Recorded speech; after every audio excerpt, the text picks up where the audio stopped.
Okay, you see the hat's a little different. I got a little bit carried away when I was offline with carving. You know, I get going with these things, and I got to remember I got to stop and do it on the tape so you can see what I'm doing. But I put a little fold in this cap, and all that required was pushing your knife in and coming down and tapering it off. Now I'm going to put another fold in his hat, and I kind of scooped it out a little bit. You know, I just gave it a little bit of a scoopy look to it, or not a scoopy look, what the stupid name, but you know, I just kind of went like this around. And when you do this, you do a slicing motion, like you move it forward. You can, instead of just going straight, just push your knife across it. Sometimes you can get a better cut because you're going against the grain. If it doesn't clean up, you go from the top and do it. But see, I have a little bit of a curvature on the hat. Oh, excuse me. All the way around. So what you want to do is cut this in at the top. That will really make that distinct, like that hat's down. I also have the brim really deep at the top as well. So we're going to put a little folds in here yet. And, you know, a couple of them.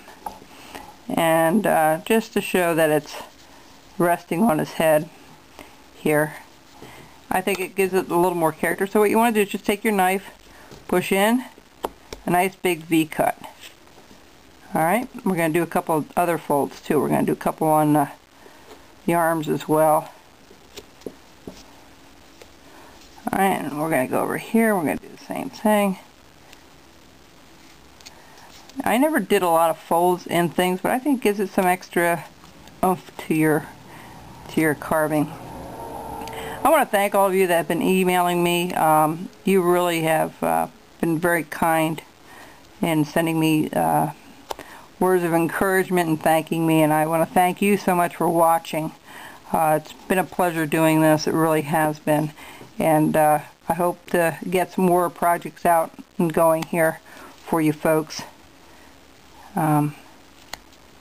I just passed 400 people on my Facebook group, which is great. You know, I keep adding people along the way. So I want to thank you for watching and joining in my group on Facebook. Okay, so that's what I have there. And then what we'll do here is just a little bit more.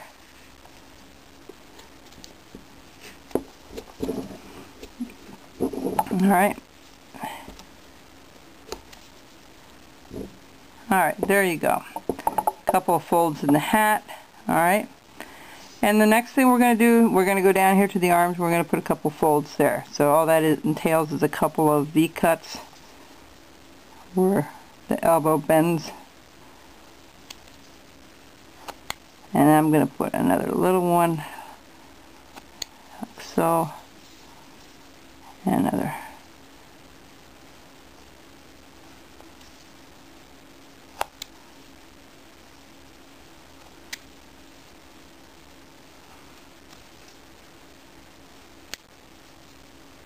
About 3 I put in there, okay, to make it look good. Alright, I think I'll leave 2 and 3 on the one side. Alright, and the boots, I thought about the boots. You know, some of the boots are hanging, like they're not stiff boots, so we're going to put some folds in the boots, in the back. Okay, just a couple of them. We're just going to go in and up. Okay. We did a lot more detail on this piece than we normally do on a piece, and I find it an awful lot of fun. And just a little one there yet, and one there. Now the other thing we're going to do here is the pants are okay. I'm not going to put any folds in the pants because that's pretty well tucked into the boot. The other thing we're going to do yet is we're going to take our little V tool, and you know, I'm going to show you something else too. This is a spray bottle filled with half water and half rubbing alcohol, 70%. And this I'll use. I have this in a spray bottle that I had many years ago. It's just one of the best spray bottles I ever owned because it constantly works. But it was hairspray in it years ago. And what I did was I would use this if the wood's a little bit hard. So if your wood is really hard and tough to use, you want to go ahead and use this. But use it sparingly. If you put too much on it, you can cause a lot of checks. And what you do is get a fine mist spray. And what I'm going to do is I'm just going to do the bottom where the feet are, because I'm going to do something a little bit, and I want to make sure it cuts.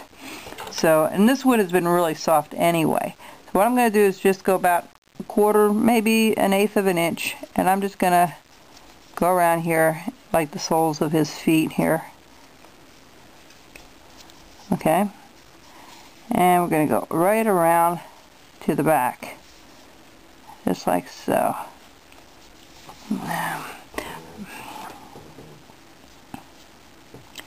I'll redefine this a little bit better once I'm offline, but okay, that's one. And it's a little tough there because you gotta be mindful that this top portion does not dig into your piece.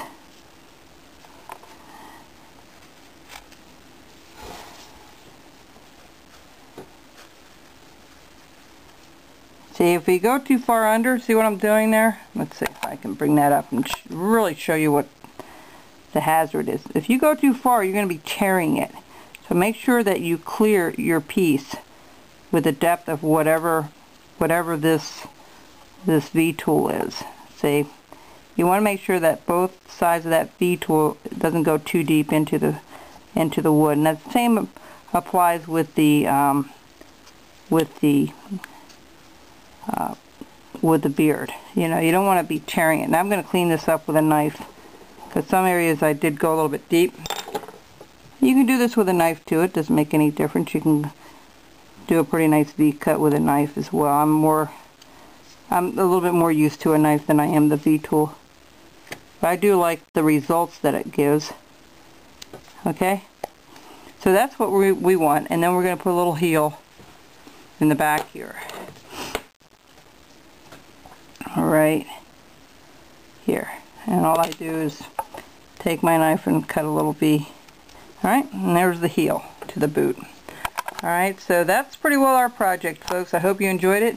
I will come back with a last video of it painted, ready to go, and I think we accomplished a lot on this little guy. He's a little bit larger than my normal pieces. And we'll come up with another cone idea here in a little while. Alright? Take care and have a great weekend. Bye-bye, folks.